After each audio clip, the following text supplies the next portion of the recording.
Hey everyone, today we're going to do something a little different.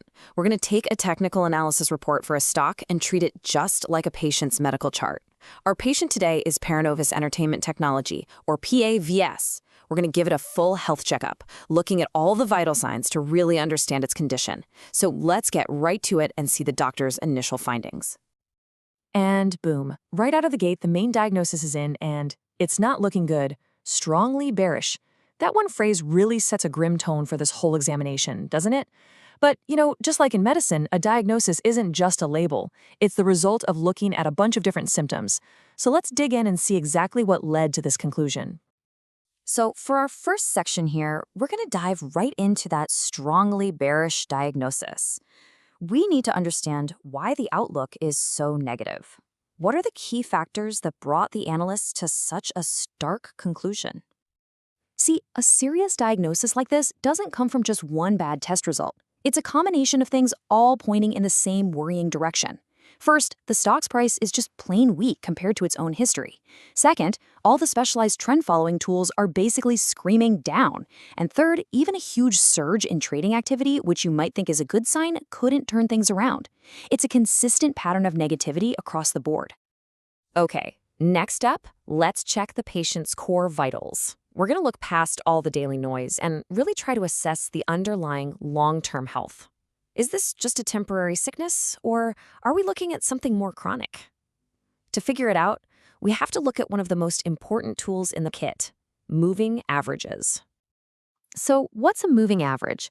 Well, think of it like this. It's like tracking a patient's average blood pressure over weeks and months instead of just one single reading.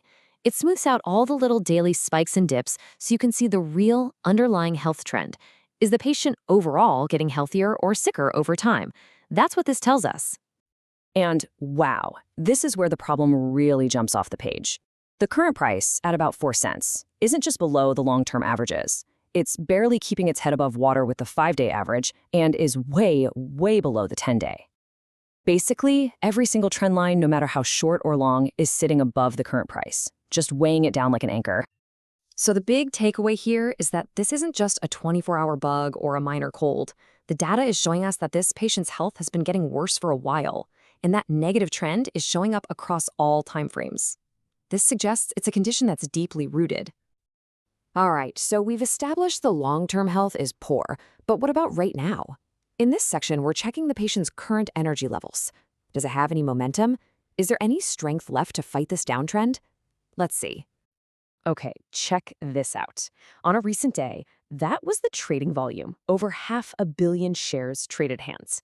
Now, at first glance, that looks like a massive surge of energy, right? A huge amount of public interest. But as we're about to see, high energy isn't always healthy energy. And here's the catch. The VWAP, which is basically the average price that everyone paid during that huge volume surge, was almost 9 cents. The stock right now is at 4 cents. What does that mean? It means the vast majority of people who jumped in and created all that activity are now losing money. This wasn't a rush of confident buying.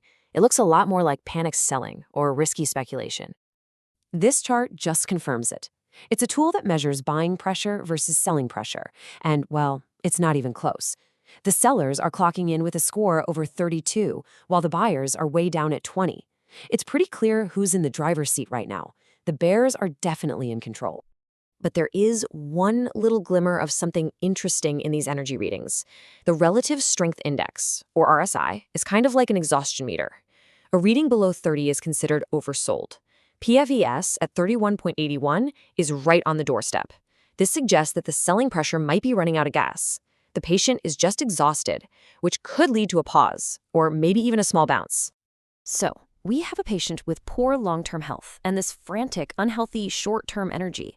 The next logical question for any doctor is, how stable is the patient? How risky is the situation? We need to check for any erratic vital signs, and that's exactly what we're about to do. The average true range here measures the stock's typical daily price swing. For PAVS, that's about 3.3 cents.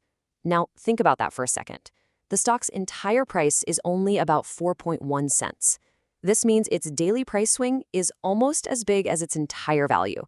That is an absolutely incredible level of volatility and instability.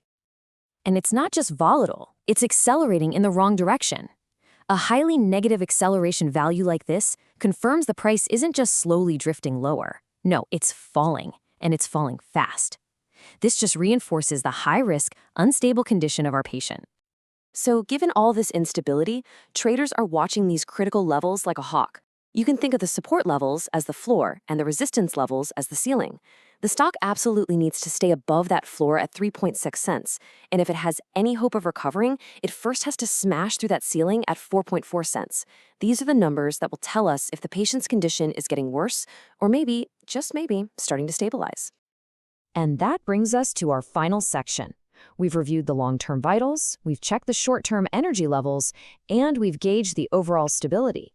Now it's time to put all the test results together and deliver the final prognosis. So, what's the final word? Well, the report shows the patient's long-term health is in a severe, confirmed downtrend. That's clear. However, because it's so exhausted from all the selling, remember that RSI number? A brief, temporary recovery, what traders call a bounce, is definitely possible. But, and this is the big but, the overwhelming number of negative signals means the report's final advice is one of extreme caution. And really, this leaves us with the core dilemma, doesn't it? The stock is showing signs that it's completely exhausted, which might lead to a pop, but its fundamental health is really, really poor. This leads to the ultimate question for anyone watching a stock like this. When you're looking at a sea of red flags, how do you tell the difference between a temporary, reflexive jump, a dead cat bounce, and the very beginning of a genuine, true recovery? That's the million-dollar question this technical report leaves us to think about.